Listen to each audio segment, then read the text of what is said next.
¿Qué es lo que está en juego con esta reforma eléctrica? Lo que está en juego son dos cosas fundamentales: la soberanía energética y la seguridad nacional, por un lado, y por el otro lado, que debemos reconocer que la luz debe ser considerada un derecho humano y social y no una simple mercancía. Entender la electricidad como un mero producto solo favorece a las empresas, pero lastima a la gran mayoría de los seres humanos. Hay otro tema que está también en la palestra y es el tema de la corrupción.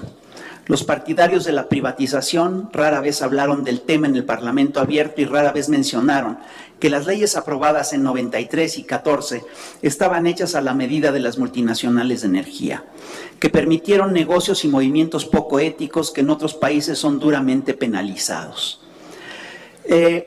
No voy a ahondar en el tema de la corrupción que hay en los contratos que se firmaron, pero sí quiero hablar del tema de las puertas giratorias. En todo debate es importante saber quién habla. Y una de las pocas cosas que explican la existencia de los contratos leoninos lesivos son los vínculos que existen entre los funcionarios de la energía que firmaron estos contratos con las empresas eléctricas que se beneficiaron con ellos.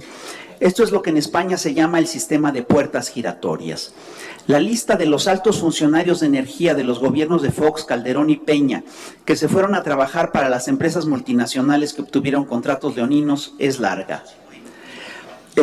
Felipe Calderón, Georgina Kessel, Alejandro Fleming, Alfredo Elías Ayub, Luis Telles Quenzler, Carlos Ruiz Sacristán, Jesús Reyes Heroles González, Jordi Herrera Flores.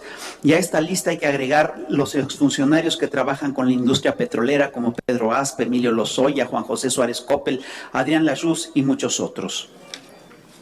Hay que decir que muchos de los ponentes que vinieron al Parlamento abierto a defender la privatización del sector eléctrico manejaron con suma discreción y secrecía el hecho de que han trabajado para empresas eléctricas privadas o para organismos como la CRE o incluso en la CENER y que apoyaron al sector privado.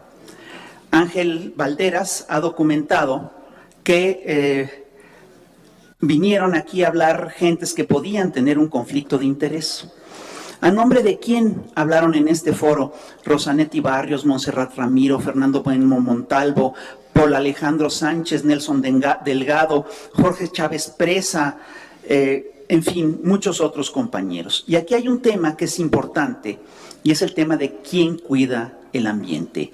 Los partidarios de la privatización afirman que la iniciativa privada sí favorece las energías limpias, pero en este Parlamento se ha puesto en claro que los privados producen menos energías limpias que CFE.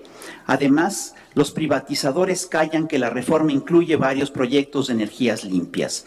En este Parlamento abierto se ha aclarado que México solo produce el 1.2% de los gases de efecto invernadero en el mundo.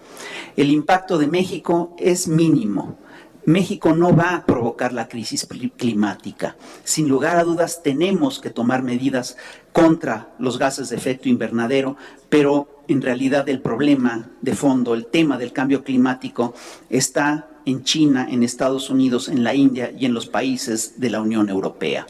Y aquí lo que tenemos que poner en el centro del debate es el cómo se puede hacer la transición energética, cómo transitar hacia energías más limpias. ¿Quién puede hacer la transición energética?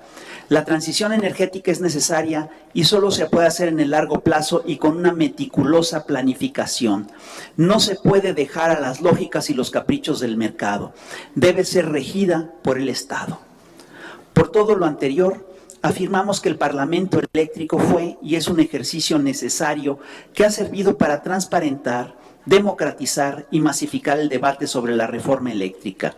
El Parlamento eléctrico nos obliga a centrar el debate alrededor de los temas de la soberanía energética y el combate contra la pobreza energética. El Parlamento abierto aportó datos cruciales que confirman la importancia de combatir la corrupción en el sector eléctrico. No se puede descartar abrir una comisión que investigue si hubo sobornos para la aprobación de las leyes de 2013 y 2014 y que se revisen de manera sistemática los contratos leoninos firmados en este sector en las últimas décadas. El Parlamento abierto puso de manifiesto hasta qué punto urge transparentar la información. No es posible que la CRE se maneje con opacidad y que mantenga en secreto datos que son estratégicos para el debate. ¿Por qué no sabemos qué parte del mercado es manejado por qué empresas? Este foro centró el debate de la transición energética. Es menester seguir impulsando las energías limpias. En especial, debemos modernizar y optimizar las plantas hidroeléctricas. Y una cosa importante, el Estado mexicano es el que debe iniciar y llevar a cabo una transición energética ordenada. Muchas gracias.